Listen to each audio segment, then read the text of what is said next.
السلام عليكم ورحمة الله وبركاته. إن الحمد لله نحمده ونستعينه ونستغفره ونعوذ بالله من شرور أنفسنا ومن سيئات أعمالنا. من يهده الله فلا مضل له ومن يضلل فلا هادي له. وأشهد أن لا إله إلا الله وحده لا شريك له وأشهد أن محمدا عبده ورسوله صلى الله تعالى عليه وعلى آله وصحبه وسلم تسليما كثيرا. أما بعد أعوذ بالله من الشيطان الرجيم. شهر رمضان الذي أنزل فيه القرآن هدى للناس وبينات من الهدى والفرقان فمن شهد منكم الشهر فليصم ومن كان مريضا أو على سفر فعدة من أيام أخر يريد الله بكم اليسر ولا يريد بكم العسر ولتكملوا العدة ولتكبروا الله على ما هداكم ولعلكم تشكرون. সম্মানিত রোজাদার ভাতৃমণ্ডলী, আল্লাহ রাব্বুল আলামিনের প্রশংসা এবং প্রিয় নবী সাল্লাল্লাহু আলাইহি সাল্লামের উপর সালাত ও সালামের পর আজ বুধবার 5ই রমজান 1446 হিজরি মোতাবেক 5ই মার্চ 2025 আমাদের ইসলামিক কালচারাল সেন্টার দাম্মামের ইফতার ক্যাম্পে আপনাদেরকে জানাই আহলান ও সাহলান ও মারহাবা। আল্লাহ রাব্বুল আলামিন আপনাদের জীবনের প্রত্যেকটি দিককে যেন উজ্জ্বল করেন, মোবারক করেন, বরকতপূর্ণ করেন এবং আল্লাহ রাব্বুল আলামিন তার অফুরন্ত রহমত দুনিয়া আখেরাতের আমাদের সকলকে যেন দান করেন। প্রতিটি রোজাদার নামাজি ব্যক্তিকে, ভালো মানুষকে আল্লাহ যেন তার কল্যাণ দান করেন এবং যারা মুসলিম সমাজের বিভ্রান্ত গুনাহগার বিভিন্ন পাপে লিপ্ত রয়েছে, ফরজ ওয়াজিব বেঘাটতি করে থাকে, হারাম নাজায়েজ পাপাচারে লিপ্ত থাকে, আল্লাহ তাদেরকে যেন হেদায়েত দান করেন। এই রমজান মাসে তাদের সংশোধন করার যেন তৌফিক দান করেন। আজকে আমরা আলোচনা করব রমজান মাস যেহেতু অত্যন্ত মোবারক মাস, ফজিলতপূর্ণ মাস, বড়ই মহত্বপূর্ণ মাস, সুতরাং এতে বেশ সুন্দর সুন্দর গুরুত্বপূর্ণ আমল রয়েছে, কিছু ফরজ, কিছু সুন্নত নফল। যে আমলগুলি যত বেশি আপনি করতে পারবেন তত বেশি এই রমজানের মূল্যবান সময়গুলি আপনার জন্য মূল্যবান সম্পদ হবে আপনার জীবনে। এগুলি আপনার কাজে আসবে দুনিয়া এবং আখিরাতে। দুনিয়াতে আল্লাহ এই রমজানের ওসিলায়, রমজানের নেক আমলের ওসিলায় আল্লাহ আপনাকে ভালো রাখবেন, আপনার পরিবারকে ভালো রাখবেন, আর আপনার ধন সম্পদে বরকত দান করবেন, শরীর স্বাস্থ্যে বরকত দান করবেন, আর আখিরাতে আল্লাহ মহাপুরস্কার দেবেন। আর জান্নাত হচ্ছে সবচেয়ে বড় পুরস্কার এবং সেখানে রব্বুল আলমিনের সাক্ষাৎ দর্শন।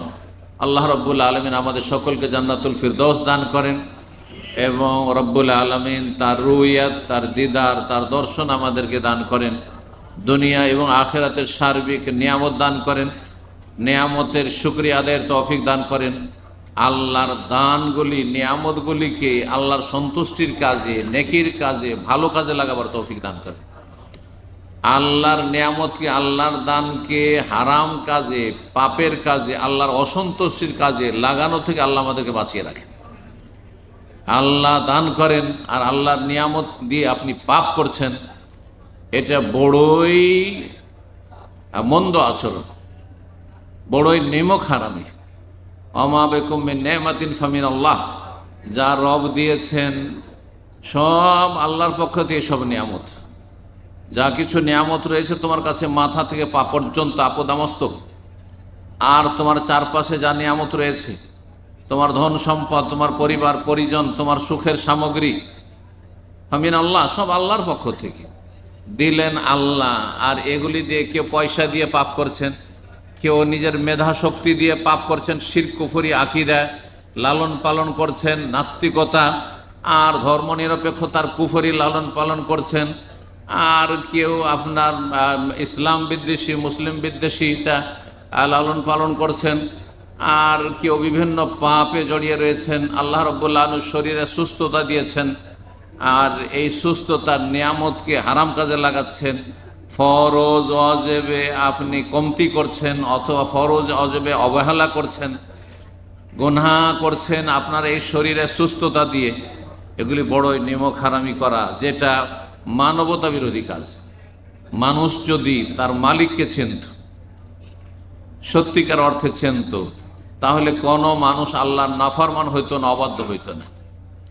একজন মানুষের আরেকজন মানুষের উপর সামান্য যদি নিয়ামত অনুগ্রহ থাকে, কেউ আপনাকে 10টা টাকা দিয়ে উপকার করেছে, কেউ আপনাকে বিদেশে পাঠিয়েছে, কেউ আপনাকে কোনো জায়গায় আপনার দুর্দিনে সহযোগিতা করেছে, সারা জীবন তার এই অনুগ্রহের কথা, তার এই অবদানের কথা আপনি স্মরণ রাখছেন, যেহেতু আপনার মধ্যে মানুষত্ব আছে। তাহলে যেই ব্যক্তি রবের কাছ থেকে সবই পায়, অথচ রবের শুকরিয়া আদায় করেন না, রবের নিয়ামতকে তার সন্তুষ্টির কাজে লাগায় না, সেই ব্যক্তি কত বড় নিমক হারাম, চিন্তা করুন তো দেখি। সে আসল মালিককেই চিনল না, বেনামাজি সে আসল মালিককে চিনল না, বেরোজাদার তার মালিককে চিনল না। যেই ব্যক্তির পরকাল বলে কোনো চিন্তা নাই, সেই ব্যক্তি রবকে, সৃষ্টিকর্তাকে চিনল না, তাহলে বাপ মাকে আর কি চিনবে সে? তার দ্বারা ভালো কাজের কি বা আশা করা যেতে পারে? আল্লাহ রাব্বুল আলামিন যেন সঠিক বুঝ দান করেন। রমজান মাসে নেক আমলগুলি নিয়ে আলোচনা করব, সংক্ষেপে বলি। রমজান মাসে বেশ কিছু নেক আমল আপনি করে দুনিয়া আখিরাতে সম্মানিত হইতে পারেন, রবের সন্তুষ্টি হাসিল করতে পারেন, জান্নাত লাভ করতে পারেন, এবং আপনার মনে শান্তি থাকবে যে আমি আল্লাহর জমিনে আল্লাহর খেয়ে দিয়ে আল্লাহর নিয়ামত ভোগ করি, এই আল্লাহ যে আমাকে সুস্থ রেখেছে এই দিয়ে আমি কোনো পাপ করিনি। কারণ পাপী খুব অশান্তিতে থাকে, পাপের কুপরিণাম এবং কুপ্রভাবের বড়ই ভয় থাকে, যার ফলে যে কোনো পাপ করে কোনো মানুষ শান্তি পায় না। জেনা করে কেউ শান্তি পায় না, কাউকে খুন করে কেউ শান্তি পায় না, কেউ জুলুম অত্যাচার করে বেঈমানি করে পরের টাকা খেয়ে কেউ শান্তি পায় না, হারাম জীবন যাপন করে কেউ শান্তি পায় না, মদ খেয়ে কেউ শান্তি পায় না, হিরোইন গাঁজা খেয়ে কেউ শান্তি পায় না। এক কথায় ফজরের সময় আপনি শুয়ে থাকলেন, আপনি কখনো শান্তি পান না। জিজ্ঞাসা করুন ওই ব্যক্তিকে, যেই ব্যক্তির নিয়মিত ফজরের নামাজ পাবন্দির সাথে পড়ে এবং যথা সময় পড়ে, সেই ব্যক্তির মানসিক কতটা শান্তি সে লাভ করে, যেটা থেকে বেনামাজি বঞ্চিত। ফজরের নামাজের সময় ঘুমন্ত ব্যক্তি হতভাগা বঞ্চিত। আল্লাহ রাব্বুল আলামিন এই নিয়ামতগুলি আমাদেরকে উপলব্ধি করার তৌফিক দান করেন এবং সার্বিক শান্তি আমাদেরকে দান করেন। সবচেয়ে বড় ইবাদত, গুরুত্বপূর্ণ ইবাদত রমজান মাসের 1 নম্বরে তৌহিদ, আল্লাহর একত্ব, এই যেটা সব সময় আপনাকে ধরে রাখতে হবে, লালন করতে হবে।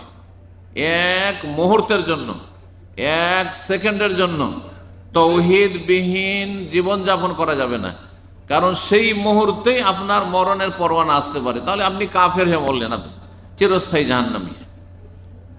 এটি মুসলিম জীবনের সবচেয়ে বড় ইবাদত, সবচেয়ে বড় ফরজ কাজ, এবং সর্বপ্রথম ফরজ কাজ, সবচেয়ে গুরুত্বপূর্ণ ফরজ কাজ হচ্ছে আল্লাহর একত্ব প্রতিষ্ঠা করা। এটা সত্যিকারের লা ইলাহা ইল্লাল্লাহ যারা বুঝে, এবং বুঝে যারা লা ইলাহা ইল্লাল্লাহ বিশ্বাসী হয়েছে এবং মুসলিম হয়েছে, সেই ব্যক্তির মধ্যে তাওহীদ আছে। আর যেই ব্যক্তি লা ইলাহা ইল্লাল্লাহকে মন্ত্র মনে করে, হিন্দুদের মন্ত্রের মতো, আর যেই ব্যক্তি লা ইলাহা ইল্লাল্লাহর অর্থই বুঝে না, লা ইলাহা ইল্লাল্লাহর হয়তো শাব্দিক অর্থ তাও শুদ্ধ বলতে পারবে না, আর তার মর্ম কথাই বুঝে না, এর দাবিটা কি আল্লাহ ছাড়া কোনো সত্য মাবুদ নেই।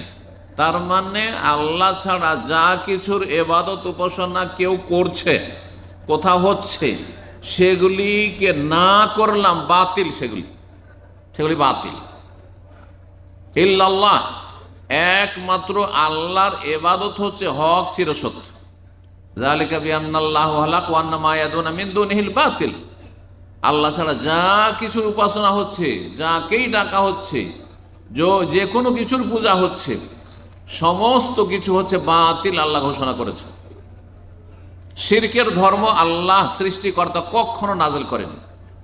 সুতরাং যারা শিরকের দরগাদুরার ধর্ম পালন করছেন, যারা মূর্তি পূজার ধর্ম পালন করছেন, যারা মাজার পূজার ধর্ম পালন করছেন, যারা মাজারে গিয়ে আস্থানায় ধর্ণা দিচ্ছেন, সেখানে আশা করছেন কিছু পাবো, খাসি মোরগ জবাই করছেন, সেখানে গিয়ে চাদর চড়াচ্ছেন, ভাবছেন এই ওলিরা হ্যাঁ মরেনি, এরা বেঁচে আছে, দিতে পারে, তারা সবচেয়ে বড় হতভাগা। তাদের এই ধর্ম বাতিল ধর্ম। আদম আলাইহিস সালাম থেকে শুরু করে মানব জাতির ইতিহাসে এই রকম শিরকের ধর্ম আল্লাহ কখনো নাজিল করেনি। বাতিল, ভালো করে শুনে রাখেন, মূর্তি পূজা বাতিল, মাজার পূজা বাতিল। যালিকা বিআন্নাল্লাহ হুয়াল হক, কারণ যে আল্লাহ হচ্ছেন চিরসত্য।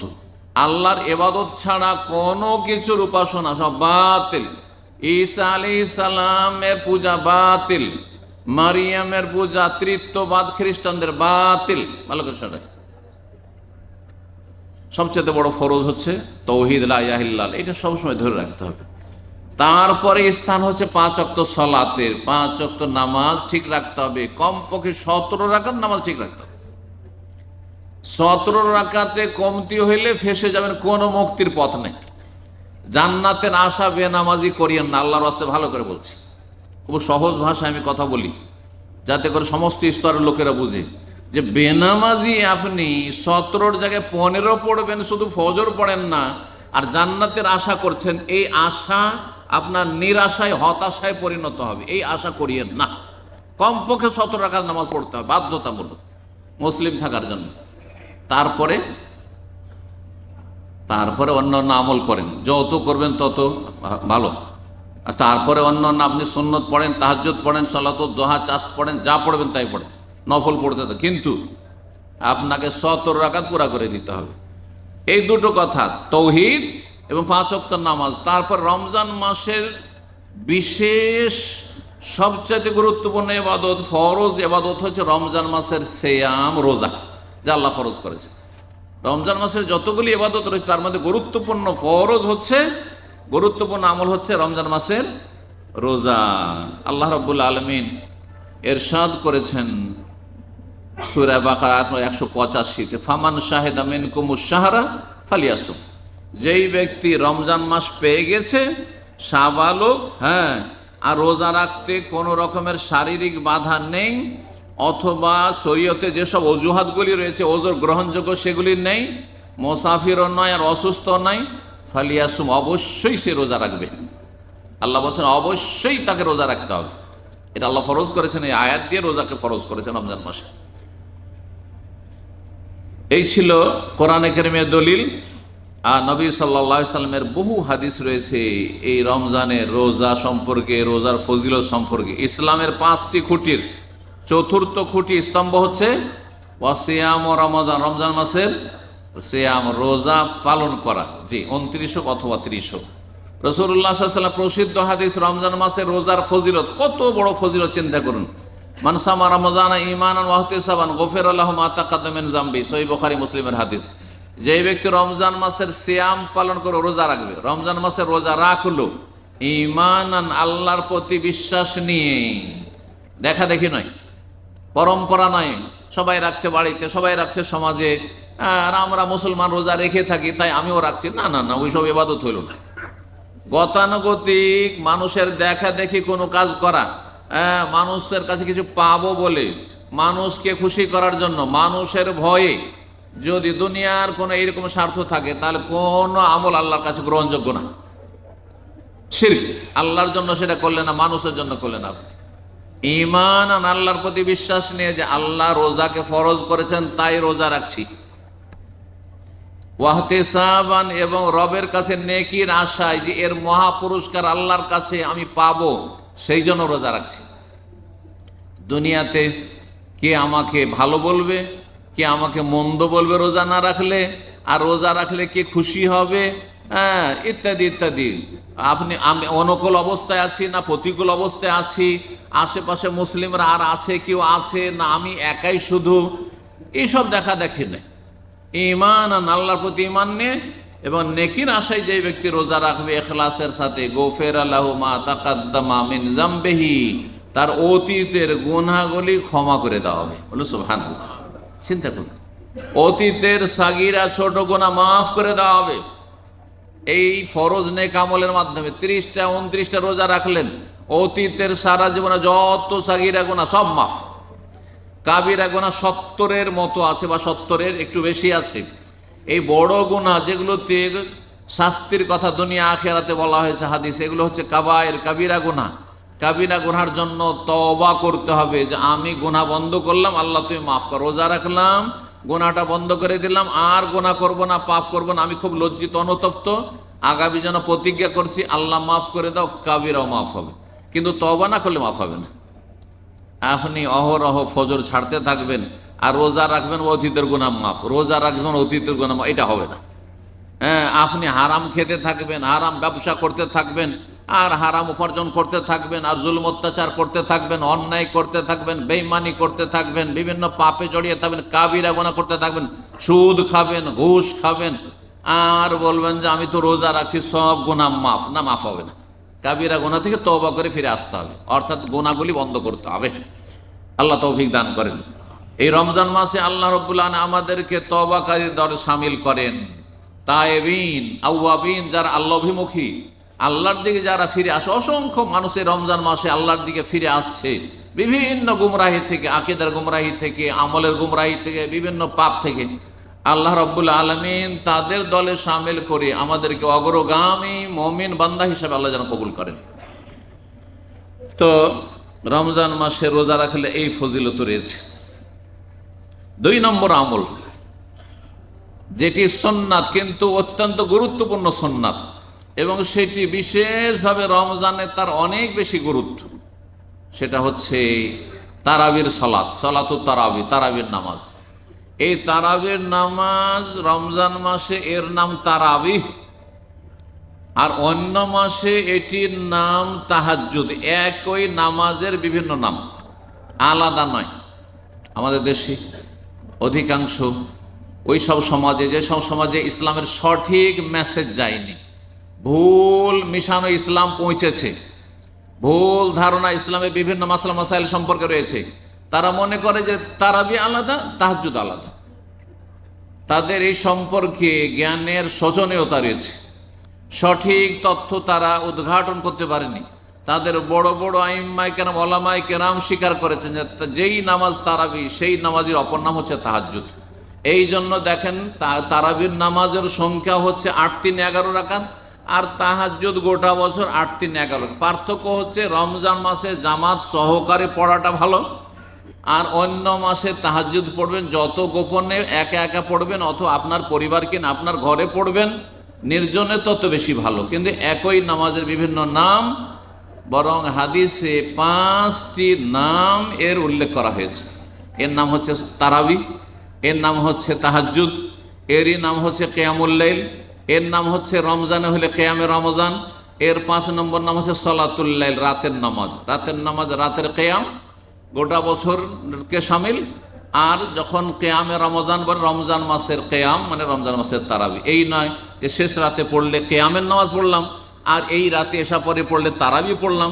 এগুলো সাধারণ মানুষের কথা, যারা ইসলাম সম্পর্কে কিছু বেশি জানে না তাদের কথা, কিন্তু একই নামাজ। এই জন্য নবী সাল্লাল্লাহু আলাইহি সাল্লাম রমজানে হোক অথবা অন্য কোনো মাসে হোক 11 রাকাত পড়েছেন, কিন্তু কোয়ালিটি অনেক সুন্দর। 11 রাকাত 5 ঘন্টা 6 ঘন্টা পড়েছেন। সাহাবায়ে কেরামদের আশঙ্কা হয়েছে আর গিয়ে সাহরি পাবো না হয়তো, এইরকম নামাজ। কিন্তু মানুষের হিম্মত ধীরে ধীরে এত বেশি কমে গেছে যে এখন শুধু খুঁজে যে কোথায় শুধু সংখ্যা পুরা করা নামাজ পাওয়া যায়। আধা ঘন্টা তারাই পড়ে আসলে মনে করে যে আমি বিশাল কাজ করে দিয়ে দিয়েছি, বিশাল কাজ করেছি। আর পাশাপাশি কোনো মসজিদে যদি 45 মিনিট 1 ঘন্টা তারাবি হয়, তো ওই মসজিদ আর মুসল্লি খুঁজে পাওয়া যায় না। আর কোনো মসজিদে যদি দেখে যে এখানে আধা ঘন্টা 25 মিনিটে তারাবি শেষ হচ্ছে, ওই মসজিদে জায়গা পাওয়া যায় না। এইখানেও সৌদি আরব যান, এখানে বিভিন্ন মহল্লাতে পাশাপাশি আমি এক জায়গায় বাস করতাম, 14 বছর থেকেছি। 4টা মসজিদ, 4 মসজিদের মধ্যে যেই মসজিদটা সবচেয়ে ছোট মসজিদ, 25 মিনিটে আধা ঘন্টায় তারাবি হয়, ওইখানে বাইরেও লোক নামাজ পড়ছে, সুবহানাল্লাহ। আর পাশেই কাম্বার মসজিদ, বিশাল মসজিদ, সেখানে লম্বা 1 ঘন্টার নামাজ হচ্ছে, ওখানে অনেক কম। আশেপাশে আরো 2টো মসজিদ, একেবারে মুসল্লি কম। জি, তাহলে মানুষের ইমানের অবস্থা কি চিন্তা করুন আপনি। কত সুবিধাবাদী হয়েছে ধর্মের ক্ষেত্রে, হ্যাঁ, আখেরাতের ক্ষেত্রে, স্থায়ী জগতের ক্ষেত্রে, হ্যাঁ, জান্নাতের ক্ষেত্রে সুবিধাবাদী। এত ধার ধারে না, এত প্রয়োজন নেই, যথেষ্ট হয়ে গেছে। কিন্তু পয়সা পেট ভরে না, জাহান্নাম হয়ে গেছে পেট। হ্যাঁ, জাহান্নাম হয়ে গেছে। দেশে টাকা রাখতে পারে না, এখন বিদেশে রেখেও শান্তি পাই না, বিদেশে পাচার করেও শান্তি পাই না। আল্লাহ এদের সর্বনাশ করুক, যারা পেট পূজার পিছনে ছুটেছে, এবং ভালো মানুষদের সংখ্যাকে আল্লাহ বৃদ্ধি করুক।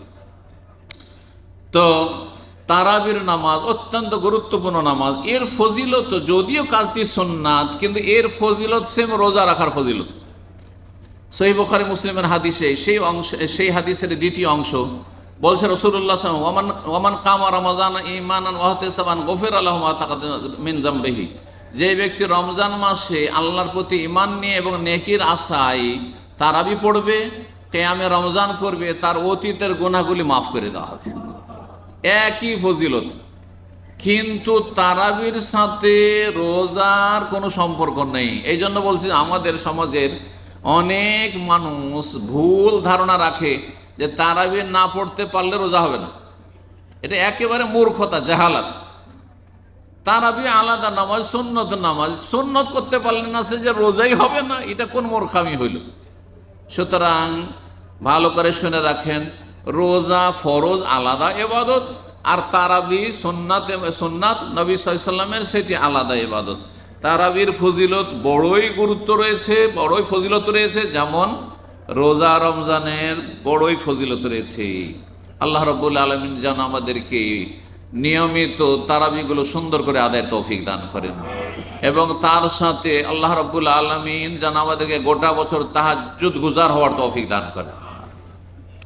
নবী সাল্লাল্লাহু আলাইহি ওয়াসাল্লাম সম্পর্কে মা আয়েশা বলেন, মা কানা ইয়াজিদু ফি রমাদান ওয়ালা ফি গায়রি আলা 11 রাকাত। রমজান মাসে হোক আর অন্য কোনো মাসে হোক, নবী সাল্লাল্লাহু আলাইহি ওয়াসাল্লাম 11 রাকাতে বেশি পড়তেন না।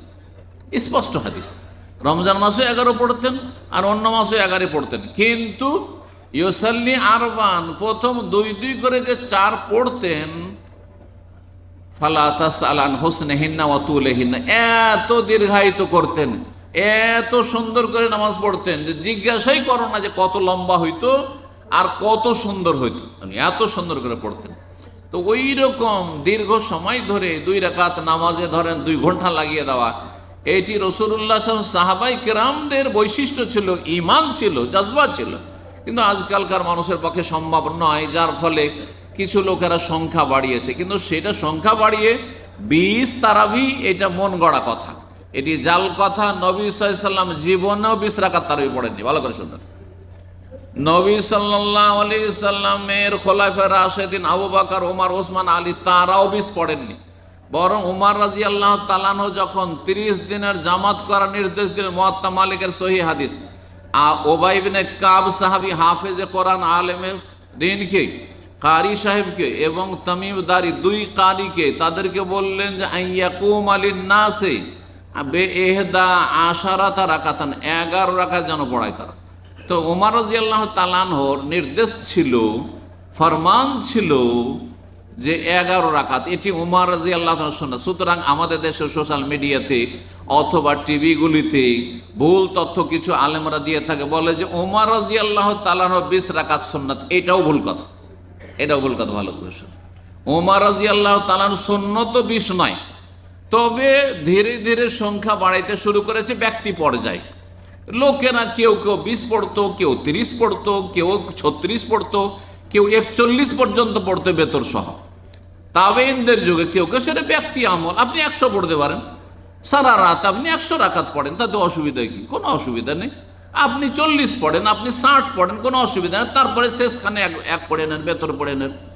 সলাতুল লাইলি মাসনা মাসনা, নবী বলছে রাতের নামাজ হচ্ছে 2 করে পড়ো। ফাইদা খাসি আহাদাকুমুস সুবহা, যখন ভোর হওয়ার আশঙ্কা হবে, যখন ফজর আজান হয়ে যেতে পারে আর সময় নেই, অথবা সাহরি খেতে হবে, টাইম নেই, তখন সাল্লা রাকাতান ওয়াহিদা, 1 রাকাত পড়েন। 1 রাকাতও বেতর আছে। আর আমাদের দেশীয় আপনার যে মজহাব, প্রচলিত মজহাব, সংখ্যাগরিষ্ঠ মানুষ যে মজহাবে বিশ্বাস করে, সেই মজহাবে নাকি 1 রাকাত নামাজই না। এটাও ভুল ফতোয়া। নবী সাল্লাল্লাহু আলাইহি ওয়াসাল্লাম ওয়াহিদাতান বলেছেন। এই আরব দেশে অন্তত বেতনের হিসাব করতে গিয়ে ওয়াহিদ মানে বুঝে গেছে, ওয়াহিদ মানে 1, এটা সবার জানা আছে। ফাইদা খাশি আহাদুকুম সুবহা সাল্লা রাকাতান ওয়াহিদা, যখন ভোর হওয়ার আশঙ্কা হবে তখন এক রাকাত পড়ে নেবে। তুই এক রাকাত নামাজ আছে, এতে কোনো সন্দেহ নেই। জি, বারাকাল্লাহু ফিকুম। আল্লাহ যেন বুঝার তৌফিক দান করেন এবং সংশোধনের তৌফিক দান করেন, ভুল ধারণাগুলি দূর করার তৌফিক দান করেন। 3 নম্বর ইবাদত, তা হচ্ছে রমজান মাসে বেশি বেশি তেলাওয়াত করা। গোটা বছর তেলাওয়াত করবেন, এই নয় যে রমজান তেলাওয়াতের মাস শুধু। কিছু মানুষ আছে 11 মাস কোরআন ছুঁয়ে দেখবে না, আর রমজান মাস আসলে কোরআন খতম করতেই হবে, একটা খতম তো দিতে হবে। এটাও ভুল ধারণা। কিন্তু কোরআনের সাথে সর্বদা একটা সম্পর্ক থাকতে হবে। হ্যাঁ, তেলাওয়াতের সম্পর্ক, অর্থ বোঝার সম্পর্ক, আমল করার সম্পর্ক, তারপরে সেটা দাওয়াত দেওয়া, মানুষকে কোরআনের দিকে আহ্বান করার সম্পর্ক, কোরআনী জীবন গড়ার সম্পর্ক সবসময় থাকতে হবে। যে দিকগুলি বললাম, যে আপনার সারা জীবন কোরআনের সাথে সম্পর্ক থাকতে হবে। 11 মাস কোরআন ছুঁয়ে দেখবেন না, কোরআনের ওপর ধুলো বালির পলি পড়ে গেছে।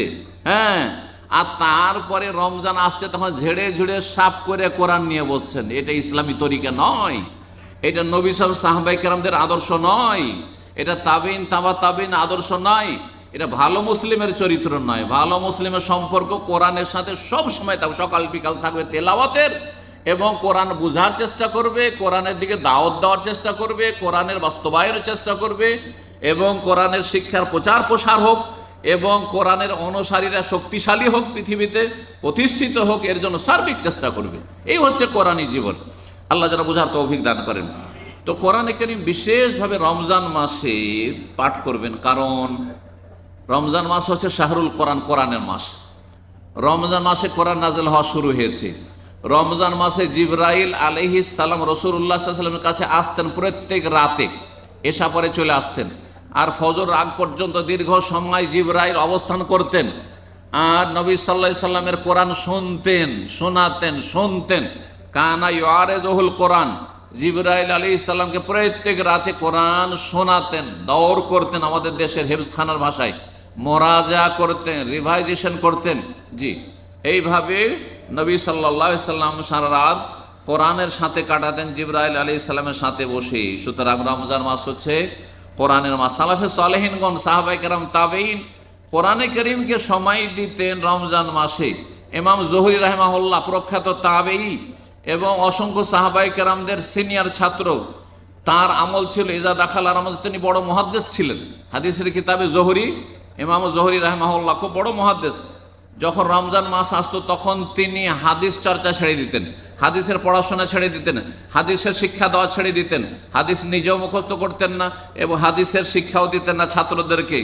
বলতেন ফাইন্নামা হুয়া তিলাওয়াতুল কোরআন, রমজান মাসে কোরআন তেলাওয়াতের মাস, ওয়া ইতআমুত তাআম, এবং গরিব বা অভাবীকে অন্ন দানের নাম বা ইফতার করাবার মাস। ইফতার গরিবকে নয়, ইফতার সচ্ছল মানুষকে করানো যায়, আর যখন দান সাদকা করবেন তখন গরিবকে দেবেন। জি, তো সালাফে সালেহিন গণ কোরআনের তেলাওয়াতের খুব গুরুত্ব দিতেন এবং এর অনেক ফজিলত রয়েছে। ইনশাআল্লাহ তো একদিন শুধু কোরআন তেলাওয়াতের ফজিলত নিয়ে আলোচনা করব। 4 নম্বর আমল রমজান মাসের, তা হচ্ছে বেশি বেশি ইস্তেগফার করা, আল্লাহর কাছে ক্ষমা চাওয়া। কারণ এই সময়টা হচ্ছে আপনার আমার ইমানের অনুকূলে, পরিবেশটাও ভালো মোটামুটি। এই সময়টায় মুসলিম সমাজে অনেক ভালো কাজ হচ্ছে, যেই 11 মাসে এই কাজগুলি হয় না। হয়তো ভালো মানুষের সংখ্যা বেড়েছে এবং ভালো কথাবার্তা শুনতে পাচ্ছেন, ভালো পরিবেশে আছেন, ভালো অবস্থায় আছেন। এই অবস্থায় যদি তওবা না করেন তার কখন তওবা করবেন আপনি? সুতরাং রোজার দিনগুলিতে বেশি বেশি তওবা ইস্তেগফার করুন। তওবা মানে গুনাহগুলি বন্ধ করেন, অনুতপ্ত হন, প্রতিজ্ঞা করেন আর গুনাহ করব না, গুনাহে জড়াবো না। ইস্তেগফার মানে অতীতে যে গুনাহ হয়েছে এর জন্য আল্লাহর কাছে ক্ষমা প্রার্থনা করুন। আর এই সম্পর্কে যেসব সুন্নতি বাক্য রয়েছে, হাদিসে জিকির রয়েছে, সেগুলি পাঠ করেন, নিজের ভাষায় তওবা করেন, কোনো দোষের কথা নাই। তওবা করার জন্য হুজুরের কাছে যেতে হবে না, তওবা করার জন্য কোনো পীরের কাছে যেতে হবে না, তওবা করার জন্য আপনার গুনার কথা গিয়ে কোনো আলেমকে জানাইতে হবে না যে আমি এইরকম পাপী, তবে এরকম পাপ করেছি, আমাকে একটু তওবা করিয়ে নেন। এগুলো হচ্ছে ব্রাহ্মণদের তরিকা, এগুলো হিন্দুদের থেকে নেওয়া তরিকা, এগুলি হচ্ছে সুফি পীর মুরিদের গুমরাহি তরিকা। না, আপনাকে আল্লাহ মান ইজ্জত ঢেকে রেখেছেন, আপনি নির্জনে গুনাহ করেছেন, আপনি কেন কোনো আলেমকে বলতে যাবেন? কেন কোনো পীর ভণ্ডকে বলতে যাবেন? কেন কোনো সুফিকে বলতে যাবেন? কেন কোনো মুরব্বীকে বলতে যাবেন? কাউকে বলবেন না। আপনি আপনার রবকে বলবেন যে আল্লাহ আমি গুনাহ জানে না, অথবা কিছু মানুষ জেনে গেছে, আল্লাহ তুমি মাফ করো, আল্লাহ তুমি মাফ করো। তোমার আসামের কাঠগড়া থেকে যদি মুক্তি লাভ করতে পারি, এটাই হচ্ছে আমার সবচেয়ে বড় সফলতা। সুতরাং কাউকে নিজের গুনাহ ডিটেলস জানাবেন না যে আমি এই করেছি, বরং গুনাহ সম্পর্কে চর্চা করা, গুনাহ সম্পর্কে কারো সাথে আলাপ আলোচনা করা, এটি তওবা কবুলে বাধাগ্রস্ত করতে পারে। কারণ তাহলে আপনি নির্লজ্জ, তাহলে আপনি বেহায়া, যে আপনি বিভিন্ন পাপ করার পরে বলছেন আমি এটা সুদ খেয়েছি, তো আমি ঘুষ খেয়েছি, তো আমি জেনা করেছি, নাউজুবিল্লাহ, আমি এই কাজ করেছি, আমি এই কাজ করেছি, আমি হারাম খেয়েছি। না, কেন বলবেন? আল্লাহ লুকিয়ে রেখেছেন, আপনি লুকিয়ে রাখুন, এবং লুকিয়ে লুকিয়ে গোপনে আল্লাহকে বলুন যে আল্লাহ আমাকে মাফ করে দাও। আর মানুষের যদি হক হয় তো হকগুলি আদায় করে দেন। আল্লাহ যেন তৌফিক দান করেন। বলছিলাম 4 নম্বর আমলের কথা, যে তওবা ইস্তিগফার, আস্তাগফিরুল্লাহ ওয়া আতুবু ইলাইহি। পড়েন সংক্ষেপে, আস্তাগফিরুল্লাহ মানে আল্লাহর কাছে আমি ক্ষমা প্রার্থনা করছি, ক্ষমা চাইছি। ওয়া আতুবু ইলাইহি, তার কাছে আমি তওবা করছি, মানে ফিরে আসছি, প্রত্যাবর্তন করছি। আর একটি দোয়া, আস্তাগফিরুল্লাহাল্লাযী লা ইলাহা ইল্লা হুয়াল হাইয়ুল কাইয়্যুম ওয়া আতুবু ইলাইহি, এইভাবে ইস্তিগফার করবেন। কিন্তু আমাদের দেশে যা কিছু শিখেছে, ভেজাল শিখিয়েছে।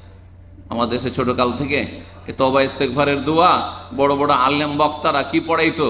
আস্তাগফিরুল্লাহ রব্বি মিন কুল্লি যামবিন ওয়া আতুবু ইলাইহি। এই যে রব্বি আর মিন কুল্লি যাম, এটা বানানো, কোনো হাদিসে নেই। আরে জয়ীফ হাদিসও নেই, ভালো করে শুনে রাখেন। তা আপনি ভুল কথা কেন বলবেন? আপনি সহিটা শিখবেন না আর ভুল শিখবেন, এটা কেমন কথা হইল?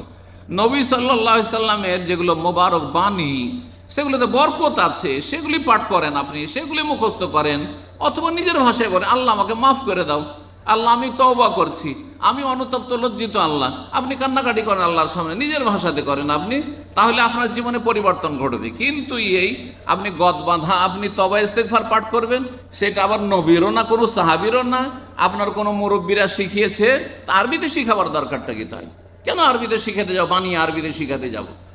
আল্লাহ যেন বোঝার তৌফিক দান করেন। বলছিলাম তওবা ইস্তিগফার, তওবা যার জানা আছে যে এই গুনাহ করেছি, তাহলে সে গুনাহগুলি ধরে ধরে দোয়া আল্লাহর কাছে, তওবা আল্লাহ এই গুনাহগুলি থেকে আমি তওবা করছি। আর যদি অজানা থাকে, জানা নেই, আপনার চোখে পড়ছে না, মেলা গুনাহ হয়তো আছে বা খেয়ালে নেই, আপনি আমভাবে তওবা কর, সাধারণভাবে যে আল্লাহ সমস্ত গুনাহ থেকে আমি তওবা করছি। রব্বুল আলামিন তুবু ইলাল্লাহি জামিআন আইয়ুহাল মুমিনুনা লাআল্লাকুম তুফলিহুন, হে ইমানদারগণ তোমরা সবাই আল্লাহর কাছে তওবা করো, তাতেই রয়েছে সফলতা। যদি সফল হতে চাও তো আল্লাহর কাছে তওবা করে ফিরে এসো। সূরা নূরের আয়াত নম্বর 31 আল্লাহ ইরশাদ করছেন। 5 নম্বর নেক আমল রমজান মাসের, সেটা হচ্ছে বেশি বেশি দোয়া করা। দোয়া সবসময় করবেন, কিন্তু রমজান মাসে আরো বেশি দোয়া করবেন, মোবারক মাস। এই জন্য রোজা রমজানের আলোচনার জায়গাতে ওই পাশাপাশি একটি আয়াতে আল্লাহ রাব্বুল আলামিন মাঝখানে রমজানের রোজার কথা আগে আল্লাহ বর্ণনা করছেন, তারপরে দোয়া, তারপরে আবার রোজা রমজানের কথা বর্ণনা করেছেন। মাঝখানে দোয়া প্রসঙ্গ কেন আল্লাহ নিয়ে এসেছেন? ওয়াইদা সাআলাকা ইবাদি আন্নি ফাইন্নি করিব উজিবু দাওয়াতাদ দাঈ ইযা দান ফালিয়াস্তাজিবু লি ওয়া লিয়ুমিনু বি লাআল্লাহুম ইয়ারশুদুন। আমার বান্দা যখন আমার সম্পর্কে হে নবী তোমাকে জিজ্ঞাসা করে, আল্লাহ কাছে যে আস্তে দোয়া করব, নাকি দূরে যে চিল্লে আল্লাহকে ডাকবো, চিৎকার করে ডাকবো? সাহাবীরা জিজ্ঞাসা করে রাসূলুল্লাহ সাল্লাল্লাহু আলাইহি ওয়াসাল্লামকে, তখন আল্লাহ তার জবাবে আয়াত নাযিল করলেন, ফাইন্নি করিব, আমি কাছে। কিন্তু আল্লাহ কাছে জ্ঞানের দিক থেকে কাছে, এলমের দিক থেকে, ক্ষমতার দিক থেকে, রক্ষণাবেক্ষণের দিক থেকে, পরিবেষ্টনের দিক থেকে, কিন্তু সত্তাগতভাবে আল্লাহর জাত একাকার হয় না। আল্লাহর জাত সত্তাগতভাবে আল্লাহ সমস্ত সৃষ্টির ঊর্ধ্বে, 7 আসমানের ওপর আরশে আজ মহান আরশে আছে। এটা হচ্ছে ইসলামিক আকীদা। আল্লাহর জাত কোথায়? যদি আপনাকে জিজ্ঞাসা আল্লাহ কোথায়, বলবেন সমস্ত সৃষ্টির ঊর্ধ্বে 7 আসমানের উপর আল্লাহ আরশে আছেন। কারণ কোরআনে আল্লাহ বহু আয়াত আল্লাহ বলেছেন যে আকাশের ওপরে, সমস্ত সৃষ্টির ওপরে যিনি সুউচ্চ সুমহান, সাব্বিহ ইসমা রাব্বিকাল আ'লা, তিনি সুউচ্চ সুমহান, তিনি আর রহমান ও আল আরশে ইস্তাওয়া, আরশে সমুন্নত, আরশে আছেন আল্লাহ রাব্বুল আলামিন। আর আল্লাহ রাব্বুল আলামিন কাছে আছেন তার জ্ঞানের দিক থেকে, একবারে কাছে। হ্যাঁ, আপনার পাশের লোক শুনতে পাবে না, কিন্তু আল্লাহ মনের কথা জানছেন। অন্তরের কথা জানছেন। জি, বিভিন্ন দিক থেকে আল্লাহ রব্বুল আলামিন কাছেই, কিন্তু আল্লাহ জাতের দিক থেকে, সত্যগত দিক থেকে আল্লাহ আরো আজিম। বলছিলাম যে আল্লাহর কাছে বেশি বেশি দোয়া করবেন। অজিবদা দাওয়াত দা, আল্লাহ বলছেন আমি দোয়াকারীর দোয়া শুনি, ডাকে সাড়া দিই। এজা দান, যখন দোয়া করি ফালিয়াস্তাজিবুলি, সুতরাং তারাও যেন আমার ডাকে সাড়া দেয়। আল্লাহর ডাক হচ্ছে হাইয়া আলাস সালাহ হাইয়া আলাল ফালাহ, নামাজ পড়তে এসো, ওই ডাকে সাড়া দিতে হবে। আপনি হাইয়া আলাস সালাহ হাইয়া আলাল ফালাহ ডাকে সাড়া দিবেন না, আর আপনি হাত তুলে দোয়া করবেন, বেনামাজি আধা নামাজি, মাঝে মাঝে আজান হচ্ছে আর নামাজ পড়েন না, আপনি জানছেন না, ঘুমিয়ে থেকে যাচ্ছেন, আর আল্লাহ আপনার ডাকে সাড়া দেবে, এটা হবে না। ফালিয়াস্তাজিবুলি, আমার ডাকে সাড়া দাও, আল্লাহ বলছে। ওয়াল ইউমিনু বি, আমার পর ইমানদার হও, ইমানটা কামিল করো, ভালো ইমান করো, ইমানে নবায়ন করো। লাআল্লাহুম ইয়ারশুদুন, তাহলে সঠিক পথ পাবে, তাহলে দোয়ার সঠিক রাস্তা পাবে, তাহলে দোয়া কবুল হবে। আল্লাহ যেন বুঝার তৌফিক দান করেন এবং রব্বুল আলামিন ফরজ ওয়াজিব আদায়ে তৌফিক দান করেন, হারাম নাজায়েজ জীবন থেকে আল্লাহ যেন বাঁচিয়ে রাখেন। 6 নম্বর আমল হচ্ছে বেশি বেশি দান সাদকা করা। সারা বছর দান করবেন, কারণ গরিব সারা বছর আছে, অভাবী সারা বছর আছে, সুতরাং তাদের পাশে দাঁড়াইতে হবে। কিন্তু রমজান মাস হচ্ছে বেশি বেশি দান সাদকার সময়। রাসূলুল্লাহ সাল্লাল্লাহু আলাইহি ওয়াসাল্লাম সবচেয়ে বেশি দানশীল কখন হইতেন? রমজান মাসে। কানা রাসূলুল্লাহ আজওয়াদান নাস, সহিহ বুখারীর হাদিস রয়েছে। নবী সাল্লাল্লাহু সবচেয়ে বড় দানশীল ছিলেন, সবচেয়ে বড় দাতা ছিলেন। ওয়াকান আজওয়াদা মা ইয়াকুনু ফি রমজান, সবচেয়ে বেশি দানশীল হয়ে যেতেন রমজান মাসে। হিনা ইয়ালকাহু জিবরিল আলাইহিস সালাতু ওয়াস সালাম, যখন জিবরিল আলাইহিস সালাম তার সাথে মোলাকাত করতেন, রাতে এসে দেখা করতেন, যেহেতু গোটা রমজানে জিবরাইল আসতেন, তাহলে বোঝা গেল যে যত বড় ব্যক্তিত্বের সাথে আপনার সম্পর্ক থাকবে, তত বেশি আপনার ইমানদারি আরো বাড়তে হবে। আপনি আলেমের সন্তান, আপনি আলেমের ভাই বেরাদর, আপনি একজন আলেমের আত্মীয় স্বজন, আপনি আলেমের সাথে আপনি উঠা বসা রাখেন, আলেমের সাথে চলাফেরা রাখেন, আলেমের পাশাপাশি থাকেন, তাহলে আপনার আমল আরো ভালো হইতে হবে। কারণ জিবরাইল আলাইহিস সালাম যখন জিবরাইল আলাইহিস সালামের সাথে নবী সাল্লাল্লাহু আলাইহি ওয়াসাল্লাম যখন জিবরাইল আলাইহিস সালামের সাক্ষাৎ করতেন, অথবা জিবরাইল আলাইহিস সালাম যখন নবী সাল্লাল্লাহু আলাইহি ওয়াসাল্লামের কাছে আসতেন রমজান মাসে, তখন আরো বেশি দানশীল হয়ে যেতেন। এই কথা সহিহ বুখারীতে রয়েছে। তো নবী সাল্লাল্লাহু আলাইহি ওয়াসাল্লাম এত বেশি দানশীল ছিলেন যে ঝড়ো হাওয়া, যে দ্রুত বেগে হাওয়া, বাতাস, ঝড় যে প্রবাহিত হয়, যখন ঝড় প্রবাহিত হয় তখন এমনটা হয় না যে এখান দিয়ে ঝড়টা চলে গেল আর পাশে এদিকে ঝড় বইল না, সব জায়গায় ঝড়ো বাতাস প্রবাহিত হয় এবং দ্রুত বেগে সেটা প্রবাহিত হয়। ঠিক তেমনি রাসূলুল্লাহ সাল্লাল্লাহু আলাইহি ওয়াসাল্লাম এত দানশীল ছিলেন যে কেউ তার দান থেকে বঞ্চিত থাকতো না, কেউ তার দান থেকে বঞ্চিত থাকতো না। এমনকি নিউ মুসলিমের আসতো, কালিমা পড়েছে, আর তারপরে সে কয়েকটা উট পেয়ে গেছে, জীবনে একটা উটের মালিক হইতে পারেনি, গরিব বেদুইন হয়তো যাযাবর, আর তারপরে গিয়ে গোটা বংশে গিয়ে দিল ঘোষণা করে যে আরে ইন্না মুহাম্মাদান ইউতি আতান মা ইউকসা মাহুল ফাকর। মুহাম্মদ সাল্লাল্লাহু আলাইহি ওয়াসাল্লাম এত বেশি দান খায়রাত করছেন, এত বেশি দিচ্ছেন যে যদি ইসলাম কবুল করে নাও তো গরিব আর থাকবে না, অভাব আর থাকবে না, দলে দলে গোটা বংশ উঠে চলে আসছে আর সব ইসলাম কবুল করছে। আর তারপরে আস্তে ধীরে ইমান মজবুত হচ্ছে, একদিনে ইমান মজবুত হয় না। জরুরি নয় যে একদিনে ইমান পাকা হবে, কিন্তু বেঈমান মোনাফেক যেন ইসলাম কবুল করতে না আসে, কমপক্ষে বিশ্বাস নিয়ে আসবে, আল্লাহ পরকালে বিশ্বাস নিয়ে। ইমানের দুর্বলতা আসে, আস্তে আস্তে এই দুর্বলতা কেটে যাবে। তো 6 নম্বর আমলের কথা বললাম, বেশি বেশি দান সাদকা করা। আল্লাহ বলেন যেন আমাদেরকে দান সাদকা করার তৌফিক দান করেন। আর নিকট আত্মীয় মুসলিম এবং নামাজি তারা বেশি হকদার। নিকট আত্মীয় মুসলিম, আত্মীয় স্বজন, নিকট আত্মীয় মুসলিম, আর তারপরে পাড়া প্রতিবেশী আর ধার্মিক যদি হয় তাহলে তারা বেশি হক রাখে। আর তার সাথে বেশি নিডি, বেশি অভাবী, যে যত বেশি অভাবী, যত ধার্মিক আর যত নিকট আত্মীয়, যত বেশি কাছের প্রতিবেশী, এরা বেশি হক রাখে, তারপরে অন্যরা। তারপরে 7 নম্বর আমল হচ্ছে রমজান মাসে পারলে একটা উমরা করবেন। রমজান মাসে উমরা করলে কি পাওয়া যায়? কে বলতে পারেন? 1 হজের সওয়াব পাওয়া যায়। নবী সাল্লাল্লাহু আলাইহি ওয়াসাল্লাম উমরাতুন ফি রমাদান তাআদিলু হাজ্জাতান মাই, রমজান মাসে একটা উমরা করলে একটা আমার সাথে হজ করার নেকি পাওয়া যায়, হজের সমান সব, তাও নবী সাল্লাল্লাহু আলাইহি ওয়াসাল্লামের সাথে হজ করার সওয়াব পাওয়া যায়। সুতরাং কমপক্ষে একটা করে উমরা মাঝে মধ্যে রমজানে যাওয়ার চেষ্টা করবেন ছুটি পেলে। আল্লাহ যেন সকলকে নেক আমলে তৌফিক দান করেন। 8 নম্বর আমল, রমজান মাসের খাস একটি আমল রমজান মাসের শেষ 10 দিনে, সেটা হচ্ছে এতেকাফ করা। যারা ফ্রি আছেন, ছুটি আছেন, অবসর আছেন, মসজিদে 10 দিন এতেকাফ করবেন।